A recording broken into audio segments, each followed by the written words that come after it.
Hey guys, hope you're all well. Welcome back to the channel. So in today's video, I'm going to be doing a little experiment. I'm going to be building a killer pedal board, perfect pedal board for beginners, or if you're just looking for a new setup, for under £500. So the pedals I selected in this video are ones which I've actually tried personally.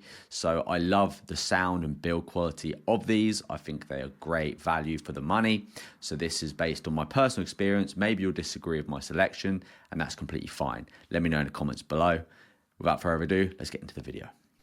Okay, so the first pedal is going to be the Electro Harmonix Soul Food, which is an amazing overdrive. It's very versatile. If you're an acoustic guitar player, you can even use this. I love to use a little bit of overdrive when I'm performing live, just to give my lead playing on my acoustic a little bit of a boost, a little bit of bite and sustain. It can really enhance the lead tone on an acoustic guitar.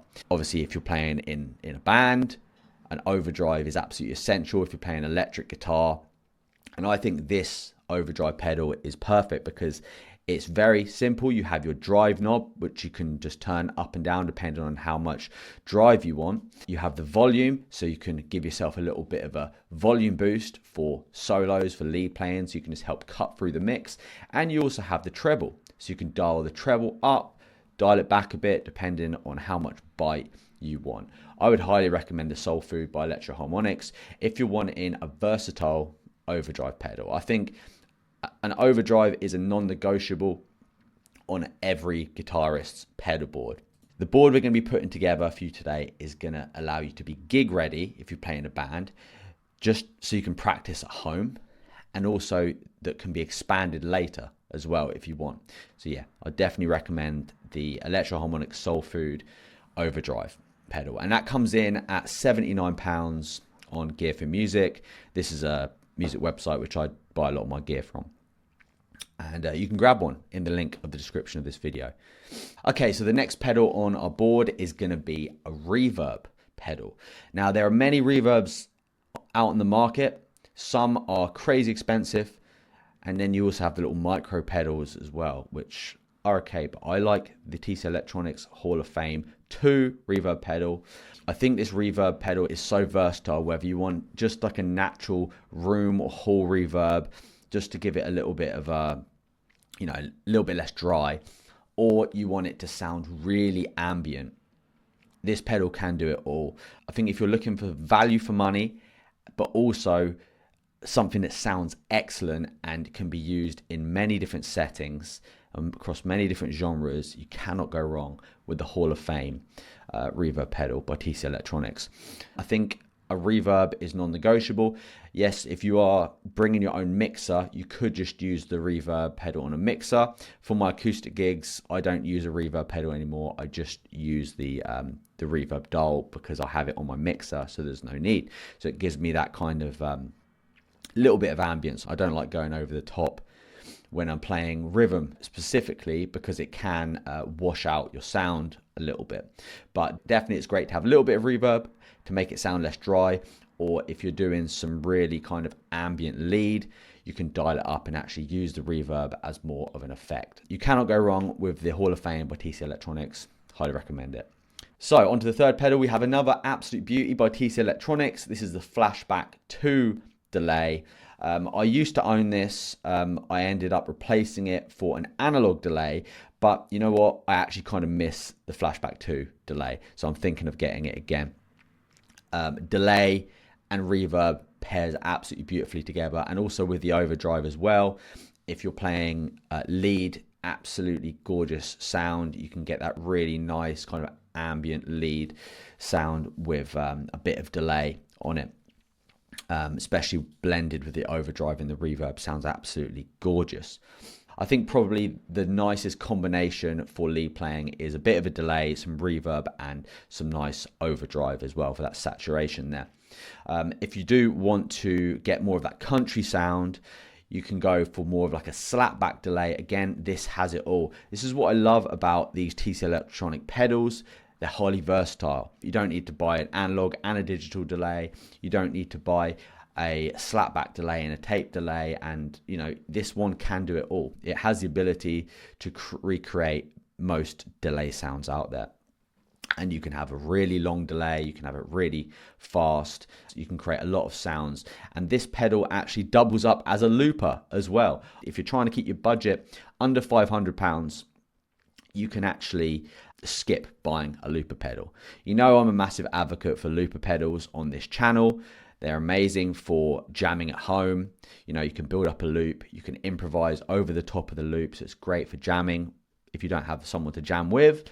And also for my solo gigs as well, love building up those loops and creating more of a full sound rather than just a solo one guitar kind of sound. So yeah, TC Electronic Flashback doubles up as a delay and a loop pedal. The loop probably isn't going to be as good as if you bought a dedicated loop pedal.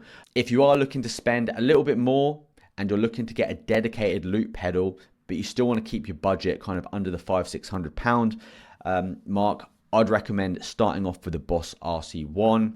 I just love the fact it has this circular light on it, which means you can actually see when the loop is going to come round. It's very simple to use. It's just a one click to start recording, one click to stop recording, and then 2 clicks to pause, and then 1 click again to start the loop again. It's very easy to use. This was the first loop pedal that I bought, and it gave me my introduction into looping. Okay, so if you want to spend a bit more and you don't want to rely on the TC Electronic Flashback loop, go ahead and get yourself a Boss RC1 loop station. Okay, so another optional add-on is the Boss CH1 Super Chorus.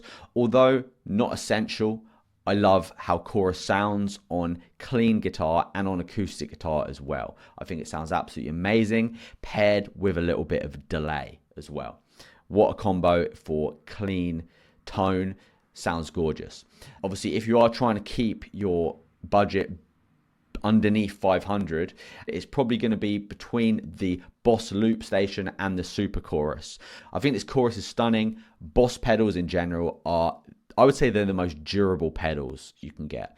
You cannot break a Boss pedal. You could probably drop it from a 5-story building and it would still work just fine. These are absolutely workhorse pedals. Anything by Boss is going to be durable, and chances are it's going to sound great as well. All right, so out of all the pedals, those are my picks. Okay, we have the Electro Harmonix Soul Food as an overdrive. We have the TC Electronics Hall of Fame 2 reverb. You have the TC Electronic Flashback 2 delay, the Boss RC1 loop station. If you want to use the loop on the Flashback 2 and save yourself some money and not have to buy another pedal, go with the Super Chorus by Boss. Because I think if you were to just use these 4, the Soul Food, the Hall of Fame 2, the Flashback 2, and the Super Chorus, these 4 pedals would be able to basically give you a fantastic sound in most scenarios, whether it's playing in a band, whether it's jamming at home, on your own, electric or acoustic. You can perform acoustic solo gigs with this. I would happily use this setup. But yeah, if you want to splash out a little bit more, go and get yourself a loop station as well. All right, so those are the 4 or 5 pedals I'd recommend you get first. And then you're going to need something to put the pedals on. So if you're on a budget, I'd recommend the Palmer Pedal Bay 40, or if you want something a little bit bigger, go with the 60. It comes with an adjustable middle section, so you can adjust it to how you want your pedals to be laid out. It's very lightweight. It comes with a bag, cable ties, and it comes with Velcro strips, so you can put them on the bottom of your pedals and they will stick. You think Velcro, you think it might not be as sticky, but trust me, my pedals have never fell off this thing. It is really, really sticky. So yeah, the Palmer Pedal Bay 40, couldn't recommend it enough. For £55, can't really go wrong, can you? If you want something a little bit bigger, if you plan on scaling up for the future, go with the Pedal Bay 60 version. It's also got a clip on the bottom, so you can attach your power supply under there as well. And that brings me on to the next thing. You're going to need a power supply. All right, so as we just have 5 pedals, we have the Fender Level 5 engine room power supply. Now I have the engine room 8 because I have more than 5 pedals, but if you're just going to use 4 or 5 pedals, I'd go with this one because it is literally half the price of the Level 8. The reason I would choose this power supply is because it has really consistent power. It is more expensive than some on the market, but when you're looking for a power supply, don't cheap out. I've tried that in the past. I've cheaped out and I've ended up having inconsistent power. My board has like cut off mid gig because the power has just not been consistent and even there. So this is a fairly new release by Fender. It is their most recent power supply. The engine room is, in my opinion, one of the best power supplies on the market. It has a detachable kettle lead in the back, which just plugs directly into the mains. And then you have these 5 9-volt DC outputs, which you can just daisy chain to each one of your pedals. This output is what most pedals run on, 9 volt. The good thing about the level 5 is it's smaller than the level 8, so it will fit underneath your pedal board, so it won't take up space on your board. Because I went with the level 8, it's bigger and it doesn't fit underneath the board, so I've actually had to put mine on the board, so it takes up quite a lot of space on the board. So if you want to keep your setup compact, go with the level 5, go with the Pedal Bay 40, and you'll be able to have a really nice compact setup and it will do everything you need it to do. All right, so then we're going to need some patch cables to connect all this together. I'd recommend you don't cheap out on cables. I know you think, oh, they're just cables, but honestly, they connect everything together. So you want the highest quality connections, you want the most durable cables you can. I'd recommend you go with angled patch cables because it will, again, save space on your board. And Planet Waves, you can't go wrong with Planet Waves. Here it's $18.99 for a pack of 3. So get a couple of those. Get 6 patch cables and that will do you fine. So that is my setup. I would say if you're on a budget for under £500. Now here's the thing. You could probably build a setup for under 300. I don't think you could get to under 200. No way.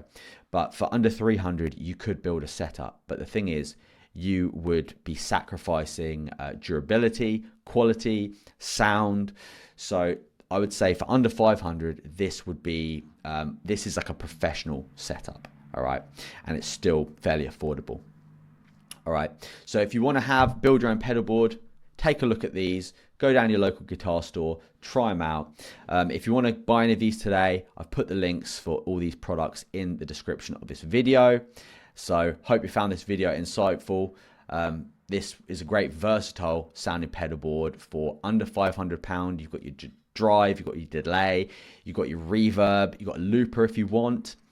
And it's all powered by a really great power supply. These engine rooms are awesome. So it's perfect starting point, or even if you've been playing a while, it's a perfect pedal board, which is compact and still kind of budget for gigging and recording.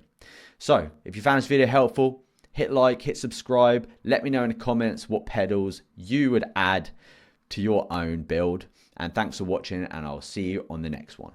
Peace out.